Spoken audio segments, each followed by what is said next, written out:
Welcome to Houseplant Tips by the Houseplant Guy.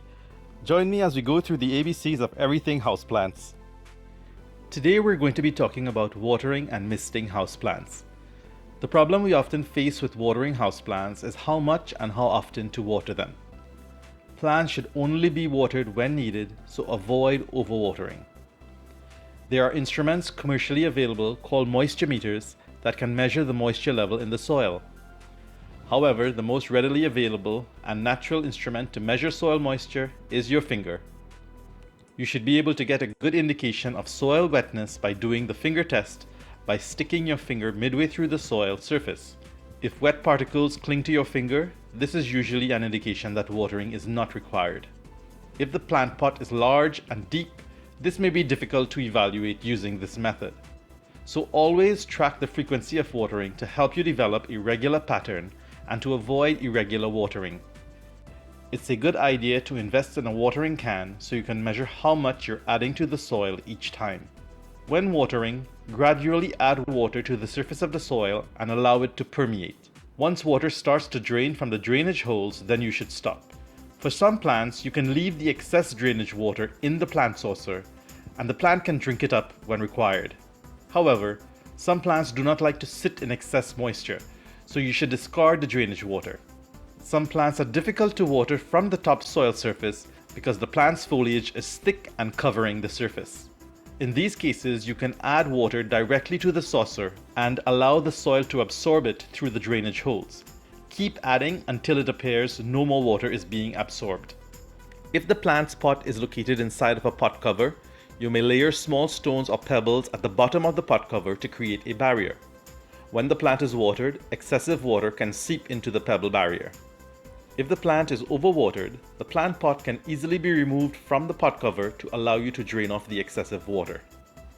Whether the issue is overwatering or underwatering, it is important to understand what your plants need. Unfortunately, watering is not an exact science, and the frequency and amount depends on various factors. The main factor is that different plant species naturally require varying amounts of water to thrive. For example, cactus and succulent plants normally require less watering than other plants. Other factors like plant size, plant maturity, pot size, air temperature, humidity, and growth rate also affects the amount of water a plant needs. In the temperate zones of the world, plants usually require less watering during the winter months because the average room temperatures are usually lower and the growth rate of the plant is slower. So cut back on watering during the cooler and darker winter months. Excessive watering can result in root drowning and root death or root rot. As the roots die off, the plant gradually wilts. So discard excessive drainage water when necessary. If you notice gray mold growing on the surface of the soil and the potting mix continuously remains wet, this is normally a sign of overwatering or poor drainage. One point to note is that one of the most common symptoms of overwatering can be mistakenly diagnosed as a symptom of underwatering. It is because plants may appear wilted, which is a typical symptom of underwatering. Always test the soil wetness before taking any action. As roots die from overwatering, plants become stunted, leaves may become yellow, and the plant gradually wilts. The plant may not survive if the problem is not recognized early. On the other hand, plants suffering from underwatering may also show symptoms of wilt. However, this can happen suddenly for an otherwise healthy-looking plant. If the plant regains a normal appearance after watering, this may confirm it's not receiving enough water. If the plant requires watering more than a few times a week, it may be a sign that the plant needs to be transplanted into a bigger pot or the humidity of the air is too low.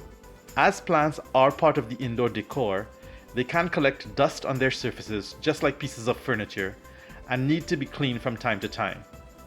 You may be able to clean the large leaves of some plant species with a damp cloth.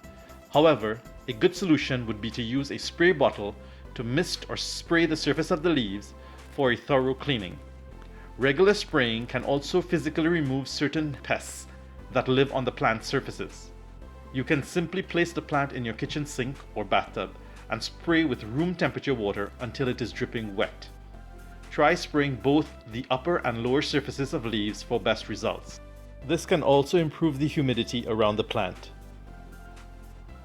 See our next video on fertilizing houseplants. This is part of the Plants Guide video series. Please check all the videos in this series to get more information on the Plants Guide. Remember to like this video, subscribe, and hit the notification bell for new videos. Also check the links to my Facebook page and Instagram in the video description below. Thanks for watching Houseplant Tips by the Houseplant Guy, and see you again.